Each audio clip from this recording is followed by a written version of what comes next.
Hello, hello, everybody. So today we have a very special guest, my mom. Welcome, mom, to the podcast. Thank you so much. It's a delight to be here.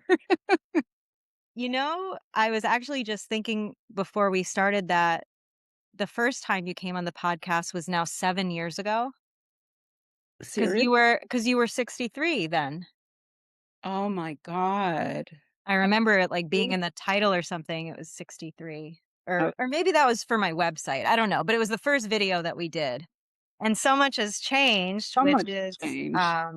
which is a lot what we're gonna be talking about in this episode. Right. But now it So, just feels normal.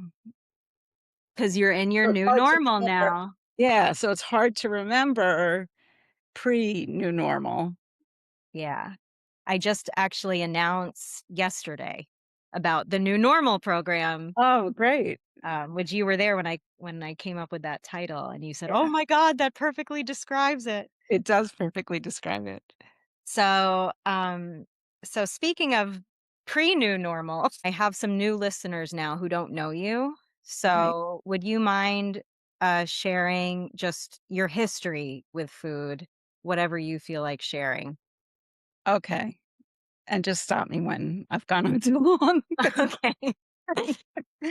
um, my history with food is that food was always an issue until it wasn't, which was when I worked with Katie, which is kind of weird because she's my daughter. So to work with her is but it worked anyway. And I always loved sweets and cold, creamy things. And um, cheesecake was my favorite of all things. And I felt like even from I was in second I was either in 1st or 2nd grade, and there was a bake sale at school, and my mom gave me money to buy some kind of cake, whatever I wanted, and I bought a pineapple cheesecake to bring home, and it called to me from my desk in school. I kept and I remember this so just like, I remember it like it was yesterday. Where I kept there was, like, a little opening at the I pushed the string on the box aside, and then there was, like, a little opening. I kept sticking my finger in there and then, bending down so the teacher wouldn't see, and then eating some cheesecake, and by the time I brought it home, it was like this moth-eaten thing. It was like it didn't really look like a cake, it looked like rodents had been in there or something, and, anyway, and I got punished because, I wasn't supposed to eat it then, and it was for the family, and, um, what was I doing sticking my finger in cheesecake all day in school? So that's my first that's my first I think that's my first recollection of food being an issue. And, also I grew up in the '60s and '70s, so Twiggy was the popular model. Everybody wanted to look like her, so if your hip bones weren't jutting out, you were fat and all that kind of stuff. And I didn't even see I couldn't see what I looked like, and I was always thin until I had children. I had thyroid cancer and all kinds of things that happened. But my whole life I was thin, but I didn't see it that way. I saw it. I always needed to lose weight. And I remember going clothes shopping with my mom, and I would get something. She'd say, "That looks great. You cannot gain a pound." And I wasn't even thinking of gaining a pound, but that's the way it was. And my dad was very, I don't wanna say fat phobic because that's maybe too much, but he felt everything was a function of willpower.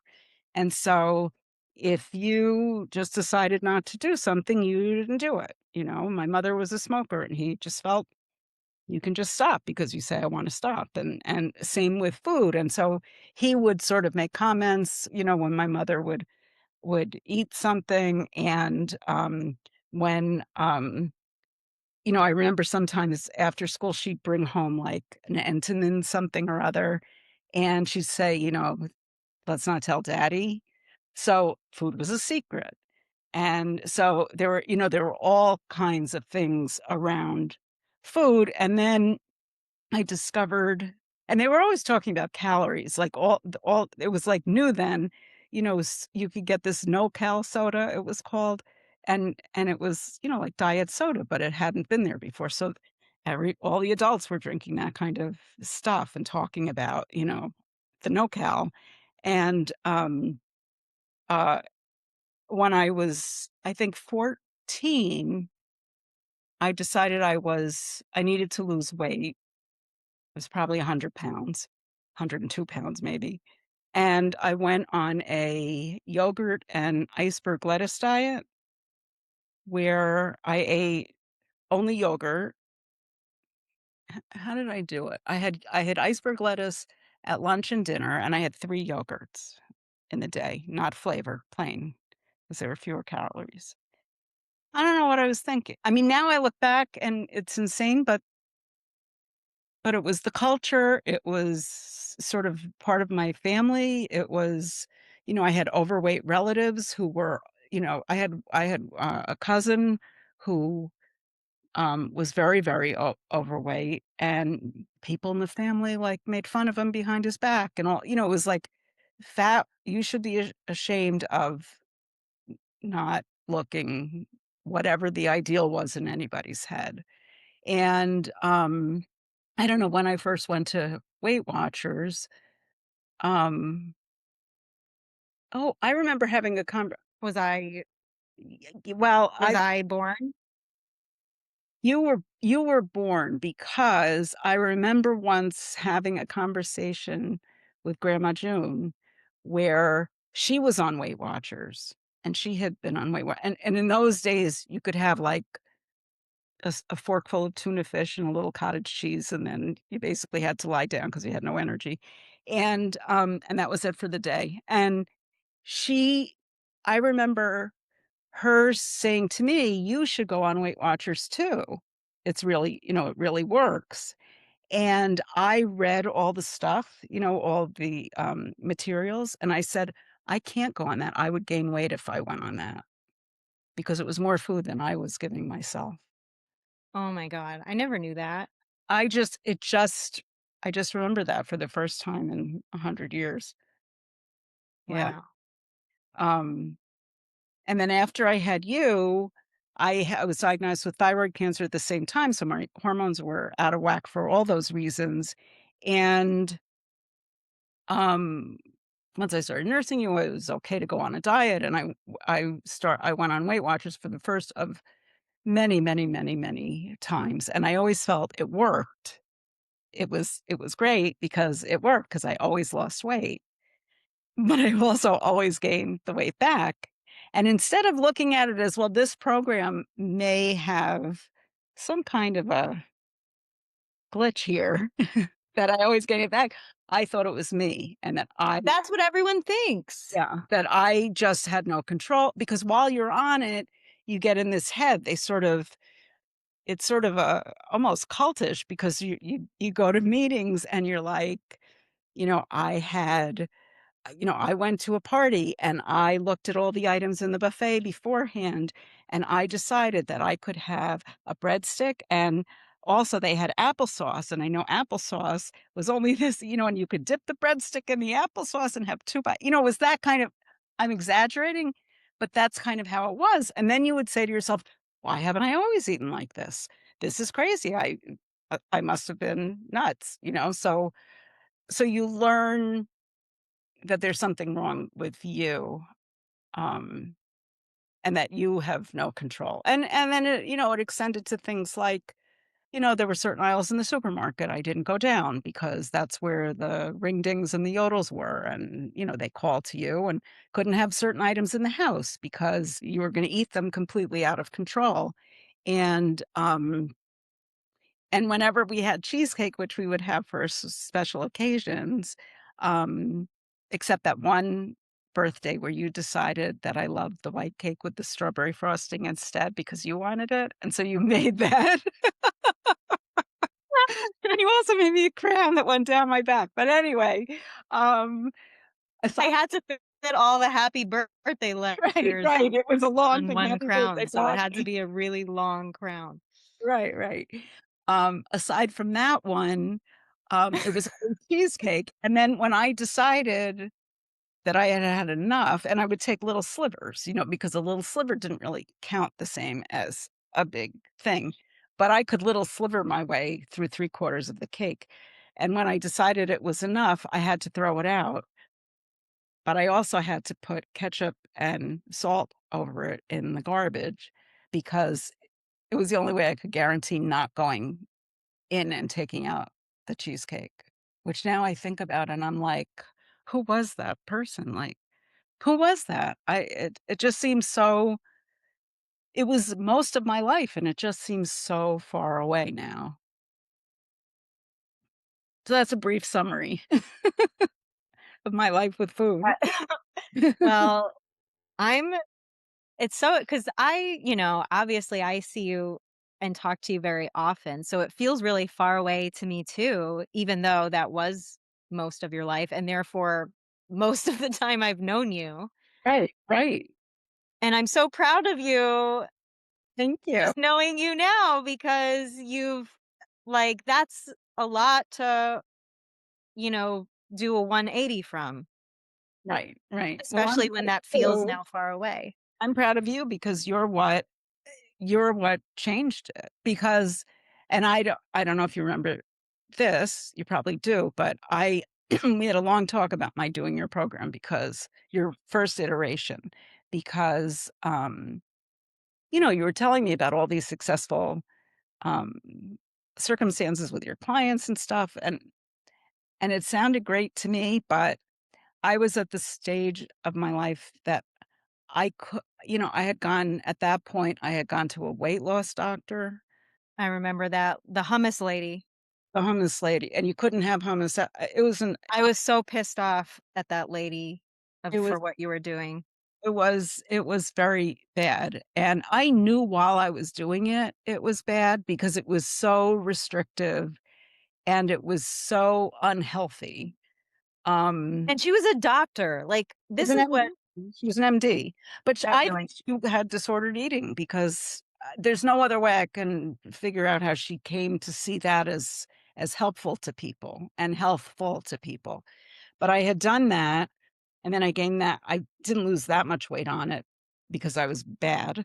And then I gained that weight back, and I couldn't go to Weight Watchers, because I failed every time because and I thought it was me. I thought there's something inherently broken in me. And I said to you, "I don't wanna try this program that you're doing because I don't wanna fail and I don't wanna be your first failure." And, um, and you said, "Yeah, you won't be." And I listened, and I wasn't, and it's great. So but I also think that at that point, you were, like, ready for it because I feel like for a lot of people, it's not really, the thing that I mean, you've seen it because you were in the program with other people. Like, the people who really are successful in this kind of work are the people who are really ready to let go of what they were already doing. Like, it doesn't really matter how long you've struggled. Like, you remember Amy, she was binge eating for 42 years. and Like, and she was like the she star of had, the like, show. she was the star of the show, and, like, but it was because she put everything she knew aside and was fully engaged in this process and was very open-minded, and I think that because you had actually also not just your whole life of Weight Watchers and stuff, but then you had that final kinda nail in the coffin with the MD where you were just like, "How am I doing this? I can't do this stuff to myself anymore." I feel like that actually kind of got you ripe and ready to be open to, like, a completely different way of thinking and being. Right, Because you were very open-minded. right, except what's interesting about that is that I had really given up on myself. I was like, "This is just how it is. This is how it's always gonna be, and I can't fight this anymore." And so but now I look back and I think instead of giving up, I kind of surrendered, because surrender is different. You know, I kind of surrendered to and that's and then that coincided with you starting all of this, and I think that's how I became open-minded, was Yeah. that I just couldn't anymore. I couldn't, and I knew it didn't work, and somewhere I must have known it wasn't me, even though I told myself that for almost my whole life. Um, so mm, I actually it's funny you say that because I just recorded a podcast episode. It's the episode right before this one.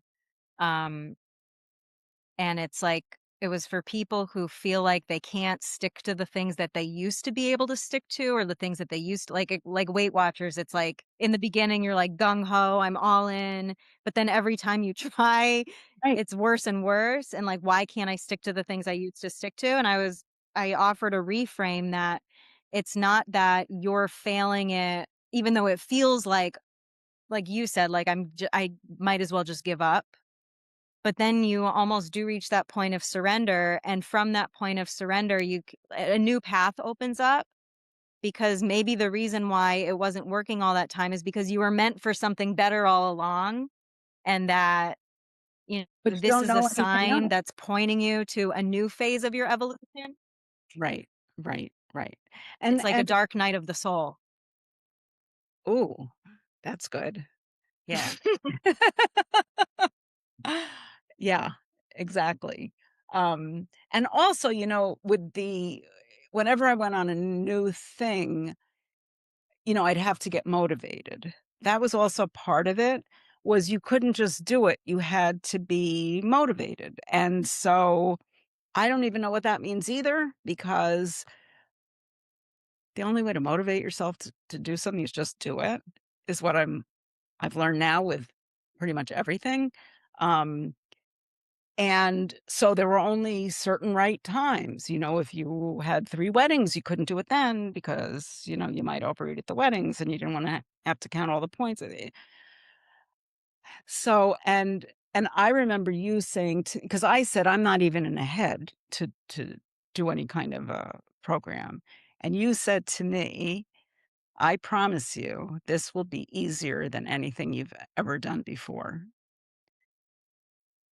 And I made a leap of faith, because I couldn't imagine that, but, you're my kid, and I knew you had all these clients you were doing so wonderful things for and stuff, so I made the leap of faith.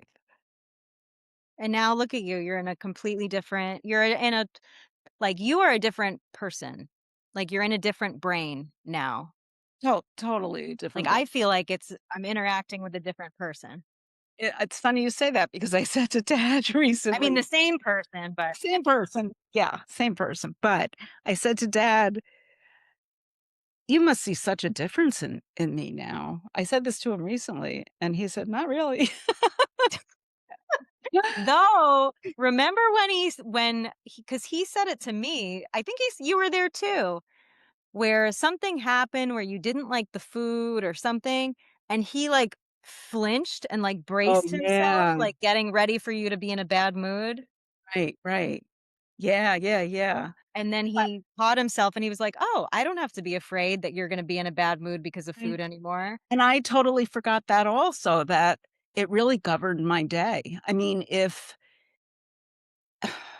I can't even it's very hard to, because it makes no sense to me now, because everything is so internalized, everything different is so internalized and feels so natural and normal, that it's hard to get into that head, but I would have, I'd be looking forward to whatever meal it was, and it wasn't great, and then I'd get pissy.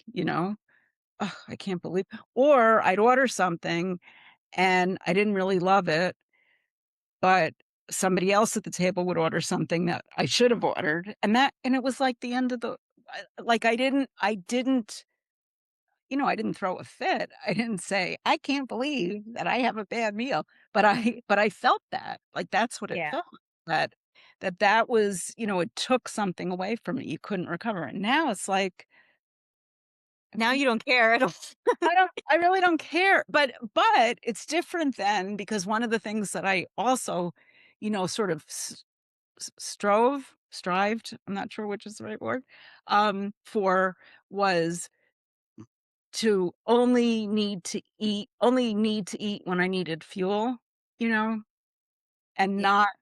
not care about the pleasure of it or the displeasure of it, and to be completely neutral in that way, which isn't even neutral, but and and I enjoy all my food now, and if I don't like it, I'm like, "All right, I'll either eat something else or I'll have another meal. There's a million more meals coming, I don't care." It's just food. It's just food. It has no power. It has no, intrinsic strength and dominance over me. It's food. And one of the I remember one of the early exercises that we did that was so, shocking to me. There were 2. I don't remember if it was 2 or if it was 2 parts of 1, but one was to go to the supermarket and buy trigger foods, whatever your trigger food was, to buy it. And I just thought this was the most horrendous thing you could have asked me to do, and I didn't realize I had so many areas of the supermarket that I didn't go to, and I forget how the whole thing went, but it was like, however and then there was another exercise, or maybe this was part of it, where you just sat and you ate your trigger food.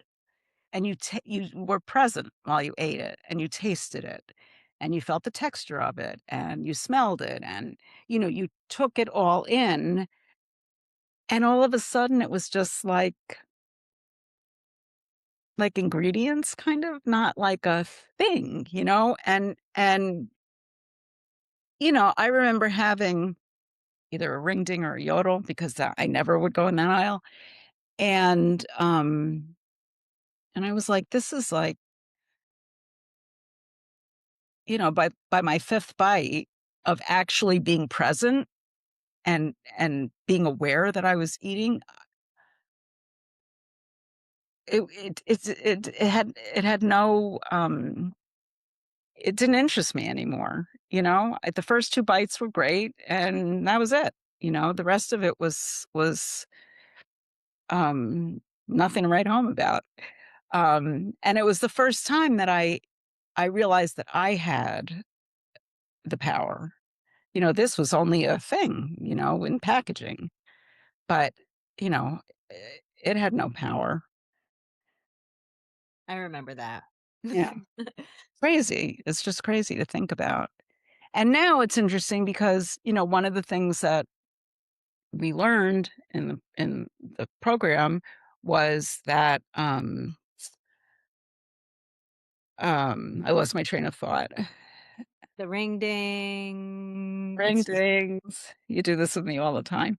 Um, the ingredient It'll come back to me. It'll lost come its back to me. power. Um, Um, well, now the things you have in the house, it's interesting because obviously for most of my life, there weren't certain things in the house. Or we could have junk food, but only things you didn't like. right, right. And And for Halloween, we could only buy it, like, the night before. right. Was in the house before, that called to me. Yeah. And then yeah, and then we had to start getting stuff I didn't like, but I pretty much liked everything. So, ugh, I But can't. now the fridge is like you get these nice things and then I seen it like, cuz obviously I was with you guys and house sitting also with Cody and everything and there were all these like lovely things that in the past you would have eaten and they were like expiring. Yeah, yeah. Well, I would forget that they were there. And that's the thing, now I just buy everything, and this is what I was gonna say before, was that It's funny because, like you watch any rom-com and at some point somebody's sitting down with a pint of ice cream and eating it out of the container and everything, which I used to do not on a not infrequent basis. And, but it was never that was like normal. That was like a normal thing that happens to people. They have big emotions about something and they just wanna comfort themselves with food. And but when you do it every day and every minute and you're thinking about it all the time and you're thinking about what not to eat and what to eat and all that stuff, um, but what I've learned is I actually sometimes will say to myself, like I'll be feeling something uncomfortable and that's the thing, you become aware of what you're actually feeling. You're present with your feelings. That was, part of the whole kind of thing that evolved from all of this. And,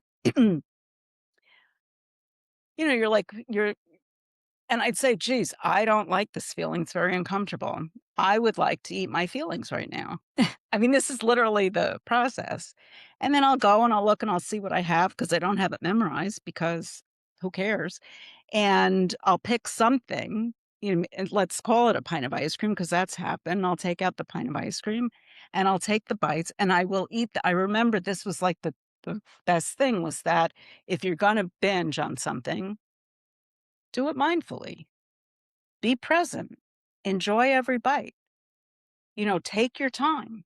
Just and what you find is you take 3 bites and you're like, "Okay, I'm done with that. I'm ready to feel my feelings right now in a different way." You know? It's because it doesn't do the same thing. Yeah. I Um I had something like that recently, actually. I forget what I was probably emotional about Cody, I'm assuming. I was like, "I just wanna, like, have I just wanna eat." Mhm. And I didn't I went to Trader Joe's and I said, "Katie, get whatever you want." Right. Mhm. And I walked around the store, and you know how you describe tasting things in your head? Yeah. So I was tasting things in my head. And I also feel things now. Like, I can feel how it feels to eat it before I actually eat it. Yes. Right, right. And so, like, sugary stuff I didn't want because, like, as soon as I started thinking about it, I got a headache. And I was walking around the store and, like, even and I gave myself permission to get whatever I wanted. But as I'm looking around, I'm like, "None of this is gonna change my feelings." And I ended up buying soup, and I ate the soup, and it was nice. Yeah, yeah. And I remember when I was sitting down eating the soup, it was kinda like you just said at the beginning of the conversation. I was like, "Who am I right now?" Right, Like, I right. gave myself permission to have anything I wanted, to comfort myself as much as I wanted, and I got soup. Like, teenage Katie or, like, 20-year-old Katie would be Right. like, "I can't believe this happened to you. I Yay, we know. made I it." know. I know. It really it's just it feels kinda crazy. You And know the what and the other thing is it's better also because sometimes you think, "What can I eat?" And you look around and nothing is gonna satisfy getting rid of the feeling that is so uncomfortable to you. And then you say, "Well, I guess I just need to cry." Yep, Cry. Nobody dies. It's okay. You know? Um, it's true. I do cry more now too, but it feels yeah, good. it's a It relief. actually feels satisfying. Right, Yeah, right. Yeah, and it enables you to keep moving forward instead of being yeah, stuck. yeah, That's the thing, once the food isn't drowning your, um, feelings, you can't stay stuck anymore, you know? yeah, Um, yeah. you have to move forward, and it's And we couldn't have had we like, if we ourselves, 10 years ago were having the same conversation, we would not be relating to anything that we're talking about right now. We'd be like, "Oh, well, only normal eaters, would I be wouldn't able to even have think 3 bites of something. That's impossible for me. I could never." And I know that some people listening are thinking that, but, like, we were there too. we were really there in the thick of that mindset, and now it's a totally new normal that, like, I don't wanna stuff myself because before it would have seemed like the comfort, now it would actually does not. It actually sounds really unpleasant to do something like that. Right, but you don't even have to think about it. It's so internalized that you just It's not know. a thought process, yeah. Well, it's kinda like it's almost like if you're, like, looking at your options and I can have, I can have ice cream, I can have a lion bite my head off, I can sit and have a good cry. It's like the lion biting your head off and the food both are so crazy to think of a way to cope with your feelings that it doesn't even come up, Yeah. you Which know? is a fear a lot of people have actually. Sometimes I do get people reaching out saying like, "I do wanna let go of the emotional eating, but I'm afraid because then I won't have something to cope." But the difference is when you outgrow that need as opposed to trying to push that away where you don't have the internal changes yet, then yeah, you're going to feel like a void, like you can't cope. But once you have those internal changes, it doesn't even occur to you that that is a way to cope because it's not actually true It's not coping. a coping mechanism, really. It's a thing to keep you, not coping, but just stuck in that moment. Yeah.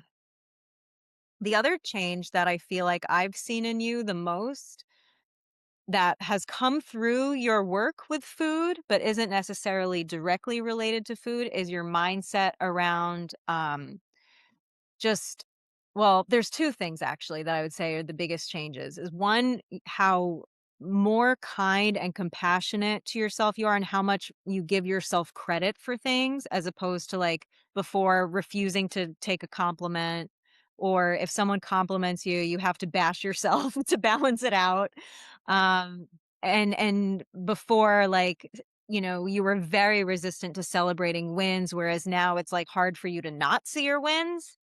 Right, And then I would say the other big change I've seen in you, so maybe if you wanna speak on either of these things, even it just came up where you started going to the gym with the trainer. right, You right. went into it with, like, a different mentality than I've ever seen you have. So if one of those directions calls to you, if They you both calls me. So, interesting you bring up the trainer because I had I don't know, I just I turned 70. Oh, and I guess at that time was turning 70, and, I was thinking about longevity and what can I do for myself, and, again, it wasn't something where in olden times, I would have felt I need to feel motivated. I need to get equipment. I need to get things in the house. I need to get the right outfit. I need to do all these things, and that'll motivate me, and then I'll go. Um, and instead, I just, made an appointment, to talk to the head of the gym, the local place, and told her what I was just looking to, for balance and strength and functional training, and then I started, but what happened was, which you don't even know, was when at the end when Cody was sick, and we were spending so much, many, many hours a day with him, um, and, it's okay. I've also cried about Cody on the podcast the okay, last couple episodes. um, anyway, um, and then when he passed, um I couldn't go back because I was, crying all the time. Like, it looks like I'm crying all the time now, but it's really much better than it was. Um, and, and so I texted the trainer and I said what had happened, and I said, "I just need some, time when I can be out in the world again." But then what happened was it was Aunt Susan's wedding coming up, and there was all kinds of things to do to prepare for that. We were flying and everything, and so I texted her and I said, "I'm feeling better, but, I have this wedding coming up, so." And she said, "Well, when you get back, let's set something up." and then I didn't, and I made a decision that I would go back in September. Totally random. There was no reason to go back in September versus now. And I was taking a walk with Jenny. Well, she's here with Pigeon, and we were taking a walk. We were going up Killer Hill, and and I walk very fast, and she comments. I'm aware. I'm so slow. Dad always says I walk the fastest when I'm going the wrong way. Um, and I was walking fast, and then she said, "Oh, by the way, how's the training going?" And I said, "I actually haven't been back." And she said, "Why not?" And I told her, and then I said, "I decided I'm gonna go back in September." And she said, "Why are you going back in September?" And I said, "I don't know." And so got home and I texted Ariana and I said, "I'd like to set up a like to get back and restart my training."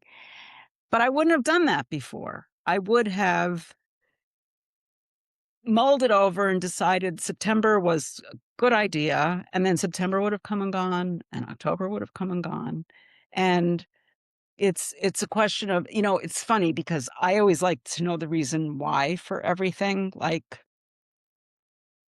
and I also I got, I had been in therapy when I was in my late 20s, and then I hadn't been back and decided when it was retirement time, it might be a good time to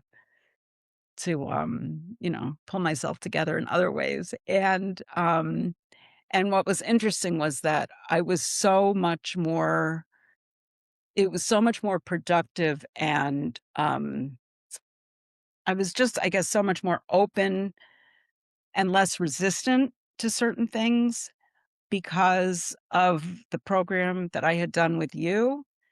Because a lot of that was, I would say to you, when we'd have like client calls, I would say to you, I don't know why I do this. And you would say, it doesn't matter why. We don't care why. We're not going to do it anymore. And it was about changing the behavior. And that held me in good stead for therapy because a lot of times you just have to do the thing and, at a certain point it becomes natural, and you don't have to understand every single reason why and your whole history and who cares? I mean, it's nice to know. It's a nice exercise to know. It's important, I think, but not in the context of making changes in your life. Right. You just have to make the changes. You just do it.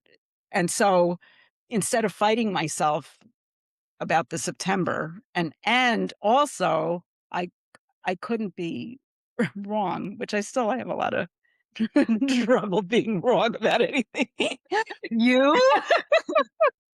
Um, but, that was part of it too because I had a real, I don't know what the reason was, but I had made up some reason about why September was the time. And, um, and now I can be, "Oh, yeah, that makes no sense. Who knew what I was doing there?" And also, the perfectionism is another thing, and that I'm still working on, and because that is so, um, ingrained in me. Um, but that was a big part of not being able, my worrying about doing your program, because if I didn't feel I was in the head to do it perfectly, then I couldn't do it. And what I have come to at the ripe old age of 70 and my late 60s is that, you know, nothing's perfect and it doesn't matter. And you have to let go, you know? I mean, you can't live a life like that because again, you stay stuck. You can't move anywhere if you have to be whatever your idea of perfect is Yeah. all the time. And that also had to do, and I don't know what was the other thing you said to me about the training, and you said Well, that now well, actually something you didn't even mention about training, which in the past, it would have been completely weight loss focused. oh, totally, totally weight And you loss. didn't even it wasn't even your thought this I time. s no, You I were s so much less weight focused than I've ever known you to be. I told her originally when I called the head of the gym to find out, like, what she recommended, I said, "I want to feel strong. I wanna have good balance. I wanna, uh, do the most for myself in terms of longevity and staying healthy and stuff." And, and I said, "I'm not trying to get into a dress by a certain date. I'm not looking to lose any weight. I just wanna be strong. I wanna be able to put my suitcase on the thing in the airplane, and I wanna be strong." Like, that's where I am at this point in my life. And not only did I not think about the weight, but specifically told her and then the trainer, "I don't care about weight. This is not a weight thing." Like, you know, because it's not A lot of what people think and well, both of us, we used to think the opposite, that if you obsess with weight, that'll make you successful with weight. correct.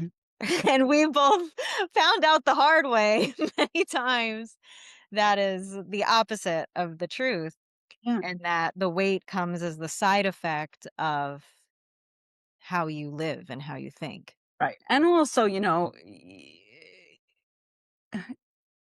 and I don't know if this is coming with older age too, but, um, you're not what you look like.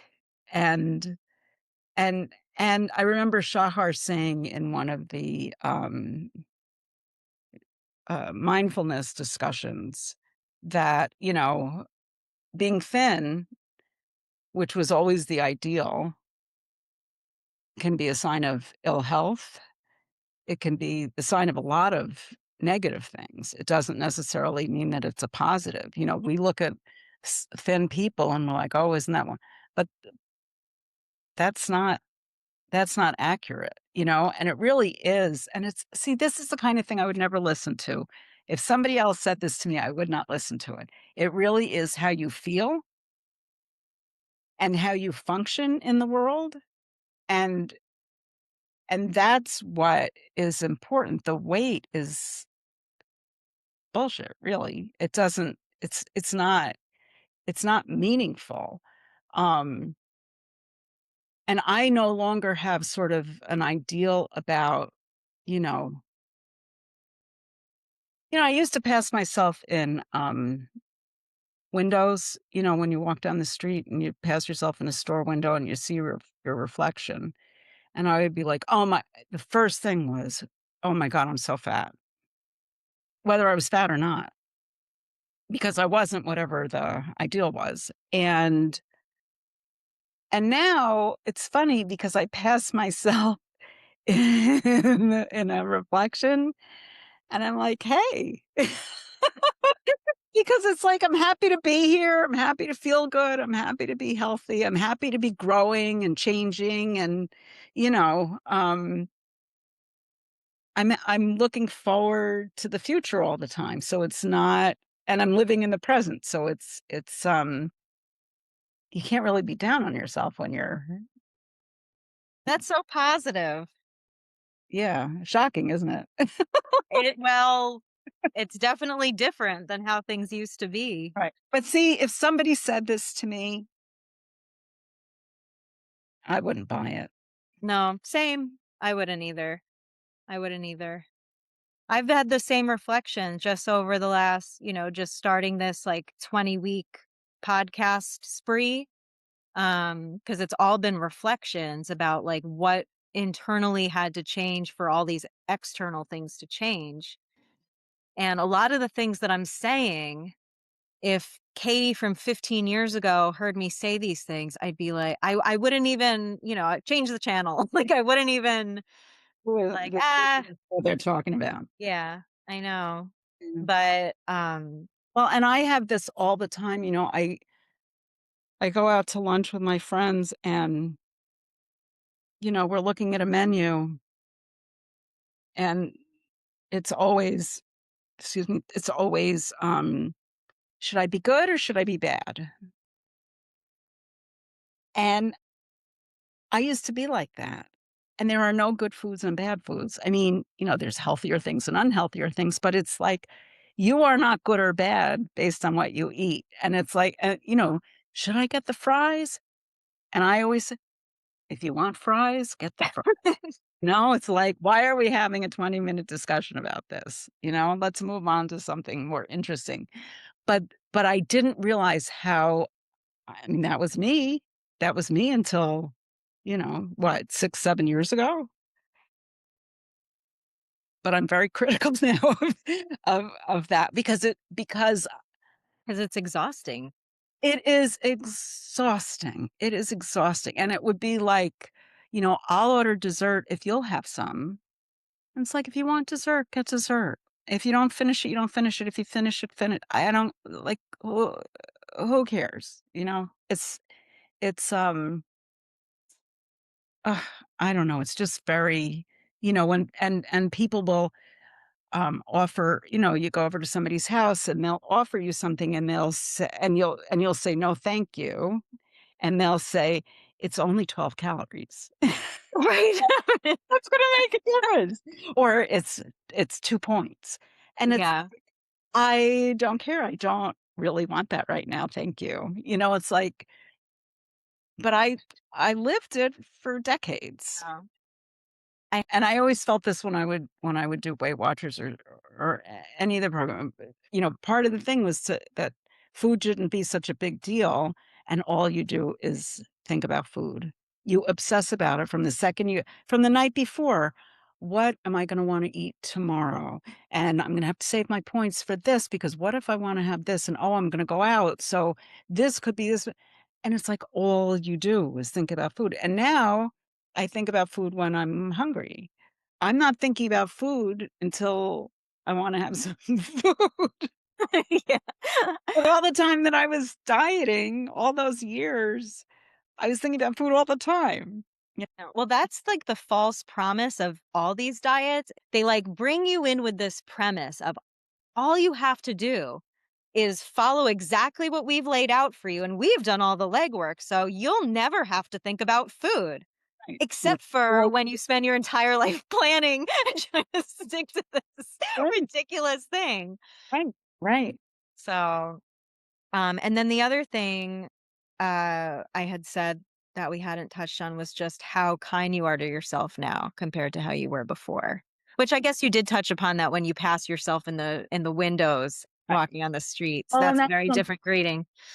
that, like, the perfectionism is something that I am, I'm continuing to work on all the time because, again, that's something that was so, and it kind of goes hand in hand with the perfectionism. Um, because if you're not perfect, then you're bad. And you're a bad person and all those things. But um, it's funny because, I hadn't worn dresses the last time I until um The weddings. I've never seen you wear a dress before recently, I right? wore one when I was 37. So you were born, you were 5 or 6 or whatever. But that was the last time I wore one because I felt I was too heavy to wear a dress. And I'm short, so I thought, I just and and then these things came up where I was expected to wear a dress, and I was gonna buy pants anyway, but I opened myself up to the idea that, why can't I wear a dress? I'm just a regular person. Why can't I do that? And and I did, and I got compliments and stuff, and it felt weird because I hadn't done it. What's 70 minus 37? Um, but I don't think in terms of I was always so conscious of what other people might think of me, and nobody's looking at me. Nobody cares. And now I wouldn't have done the training at the gym because I was not going to exercise in public. Oh, I remember. Yeah, you refused to do that. I would not do that because, you're sort of flinging yourself around and stuff and, you have no control over how you look. And I would never have done it. Now I'm just thinking about myself. This is good for me. I wanna do this. And when it's stinking hot out, I put on a pair of shorts and take a walk. You never used to wear shorts. I never wore shorts. I never wore shorts. You always wore black Black. pants, Black, all black. all black. Well, black, slenderizes. Well, that was actually when I saw, when Allie sent the pictures from the wedding, Mhm. and I opened my phone, and I see you in a white, like it's like a white like, dress with flowers on it, and Uh, I was so proud of you. I was like, "Who is this?" I would never would in a million years expect you to not to wear a dress, but also wear, like, a light colored dress. yeah. Well, I'll tell you something about that. So I hate going shopping, so I mail ordered for all these different things and everything. I hated everything and felt that either too fancy or too casual or whatever. And the day before, the afternoon before the we had to fly to Denver, I went to a store that I'd never been in before, and I was looking for um, some kind of a dressy blouse to wear with pants, and because I had pants at home. And, I was kind of being like, yeah, that's no good. That's no good. And so the woman said to me, what are you looking for? And I said, I'm looking for a wedding. She said, when is the wedding? I said, in a couple of days. And she said to me, you can't, these are too casual for a wedding. I said, well, it's not a fancy wedding. It's state, blah, blah, blah.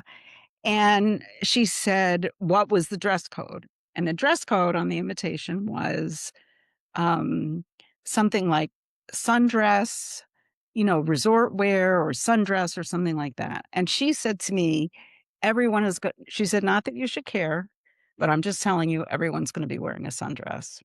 And I said, well, I will not be because I don't wear sundresses because it just automatically came out of my mouth.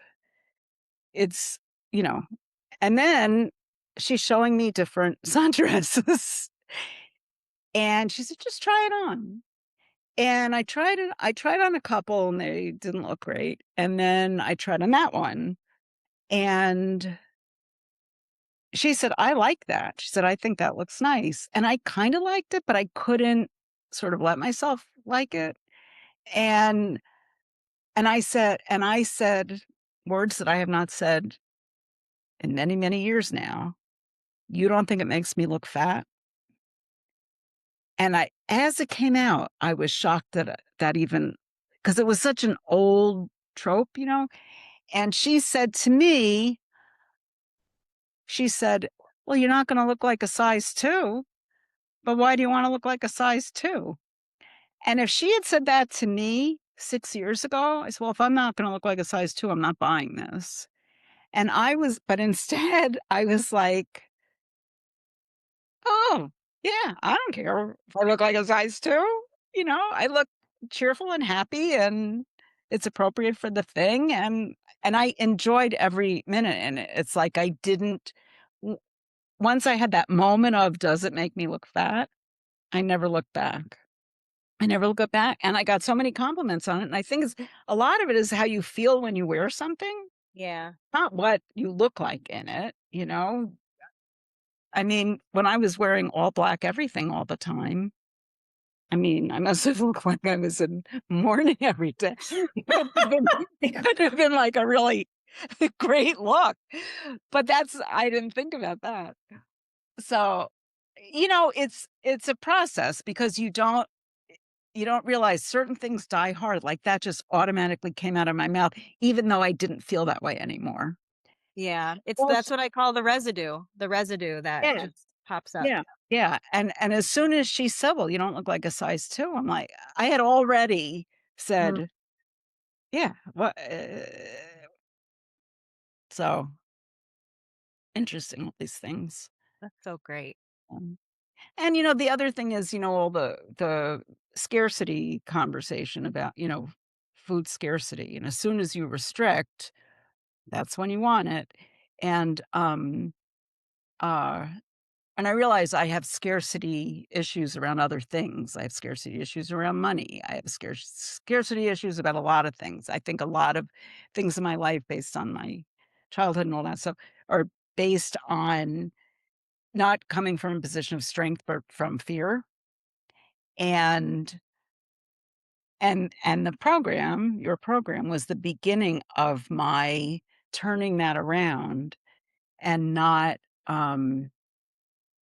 and being able to even see other scarcity issues, Yeah, because I because would have you thought of shifted one area, you said you noticed it it with applies food. to oh my god, and it's like every lesson learned applies to every part of your life, and that is, I can't even tell you, I just said to myself, what is it? What where your, focus goes, your Where energy your attention goes, your energy flows. flows, and I forgot what it was about, but it had nothing to do with food, but it's, there are just certain things that are, yeah, it's really I'm sorry, I just had a moment of it really is fascinating how much has changed from that, and you just become more of who you are. You don't become a different person. You become the person that you truly are inside, and you let it come out, and you live your life and you're present and um, you know, you enjoy your relationships or you get rid of them. You see a lot of stuff you didn't, see before. It's fascinating how it worked. Yeah. The way we do one thing is often the way we do everything. So once you start to really make those deeper changes with one thing, especially food, which is just so ingrained in so much of our lives, Right. then it's like, Mm, "Oh, well, I also do this with money. Oh, I also do this in relationships. Oh, I also do this with exercise. Oh, I also do this with my work." Like, yeah, it's yeah, but that's, like, the best part to me anyway, now, because the food part is no longer very interesting to me because it's so far behind me. But what's really interesting to me is the principles that yes, got me to that place that now I can apply everywhere. yes, That's yeah, the best part of it, and that's something that diets don't give because you're trying to stick to something instead of just following principles that help you grow as a person. right, Because why would you reinforce scarcity in one area of your life if you don't want scarcity in your life? Like, only enforce the principles and values that you want everywhere. right, right, And that's why like, when people say, "I want peace with food," but then they, like, run around their lives like their head's cut off or on fire, and I'm like, "Well, how do you expect to have peace in the most triggering area of your life if you don't have peace anywhere?"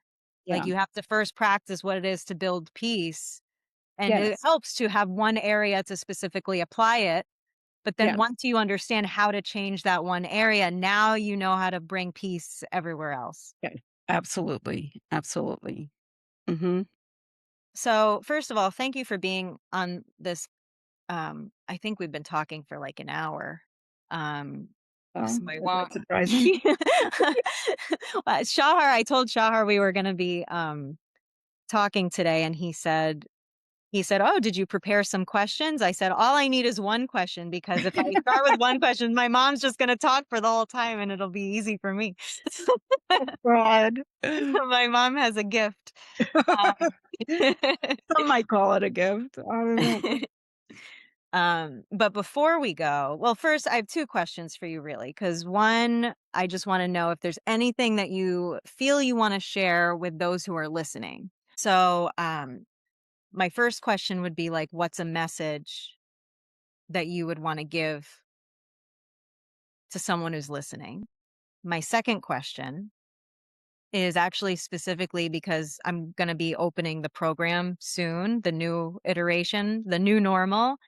Um, and do you have advice for somebody who's about to go through that? Since now you've been through it, you've seen other people in your group go through it. What advice would you have? Um, well, one thing I would say, um, to people is it's never too late. It's never too late. And it doesn't matter what your life has been before. It doesn't matter how you've thought before. It doesn't matter what other people have drilled into your head. It's never too late. And the changes are, I mean, honestly, I was just saying this to someone that it's like at 70 years old, instead of feeling like, I'm nearing the end, I feel like everything's just beginning. Everything is fresh. Everything is a new start. And you have to be open. You just have to be open to the idea that can happen. Um, and in terms of anybody like starting the program or to me, the only thing I could say is trust the process. Trust the process. And it's hard because, we've all been through a lot of different processes. Um, and they haven't always been the best for us. And they haven't always worked. And sometimes it worked and then you realize they didn't really work. But you just have to sort of let go and trust the process and not be cynical about anything, not like if you have an exercise to do, like going through the supermarket or something like that, to say, "Oh, that's not gonna." What did I used to do with the, yoga nidra? Oh my god. You are, like, the worst with Oh, that. I was You are so angry. mean to me I was about so that. angry because you would have these, relaxation They're like guided relaxations for guided anyone who's relaxation wondering. It was a guided part of relaxation, what we were doing. and I couldn't turn my brain off, and I would get enraged, like, you would say, like, "Do a 10-minute yoga nidra." I can't believe she's like, but I'm not doing that. What I'm saying is, do it all, trust the process, and even if it feels weird, it will feel weird because it's new, but it gets you to a place that you can't imagine you could be. You just can't. And now you can't imagine being the way you were before. I know as I'm talking to you about these things, it's so far in the distance that it really does feel like somebody else, and I can't put myself, how sometimes when you can imagine yourself in a situation and feel that even though you're not actually in the situation. I can't imagine what I felt like then. It doesn't I it does it's gone. I can't summon it up. Yeah. I'm so happy that, you took the leap of faith and that you followed through and that not just that you did it with the program, but then you kept applying all these things to your life so you can just have a life where you're happier. Well, you can't not apply it. It's like once you see it in one area, it's always there, and you always see the potential for, you know, what could be. And you don't even know what could be. That's the other thing, is to go into this program without expectations, like, without an idea in your head of what it's gonna be, because it's gonna be so much bigger than that. And it keeps growing after it's just it it it has, what's the thing when you have leftover, I can't think of the word, but My overflow over yeah, I don't like, it flows into every other thing, and you really can't imagine it's terrible because when I say things like this, first of all, I know I wouldn't have listened to it before. yeah. And what I always say, like dad'll say something and I say, "Yeah, no, that was before Katie." But I don't mean before you were born, I mean before I took your program. And so it's like before Katie I wouldn't have imagined what could be, um and I wouldn't have believed it. I wouldn't have believed it. And so I kind of feel bad because I don't it upsets me to think that there are people who are gonna listen to this who aren't gonna. who are gonna say, "Yeah, yeah, that can't be real." Because it would be such a loss, you know? It's worth the leap of faith, you know? It's just worth it. Well, thanks for coming on, Mom. I'm very proud of you. Well, I'm very proud of you and what you're doing, my god. Thank That's the you. thing. Because if it hadn't been you, I don't know that I ever would've because I trusted you because you're my kid. But the reason that it worked was not because you were my kid, because if anything, I would be more resistant. You know what I mean? Because I've known you since you were born and, you could just as easily say, "Well, I know her life, like, what could she know about this?" And really, it's just such, great wisdom that, y I don't know of anything else that I've internalized the lessons, so completely. So I'm grateful to you, and I'm really like, it's such a gift that you're giving to the world, and I know I'm your mother, but I would say that anyway. Oh, no, thank you, Mom. It's nice to hear. It is really nice to hear. Mm. Um, and honestly, if it was just the two of us, it would be worth it to me just for us to have the change. But it's really Yeah, nice to be yeah, able to yeah, share it with other people too. yeah, Um, yeah. so, well, thanks for coming on. I Alright, love sweetie. I love you. you too. I will talk to you soon. Bye. See you soon. Okay. Okay, Bye. bye, sweetie.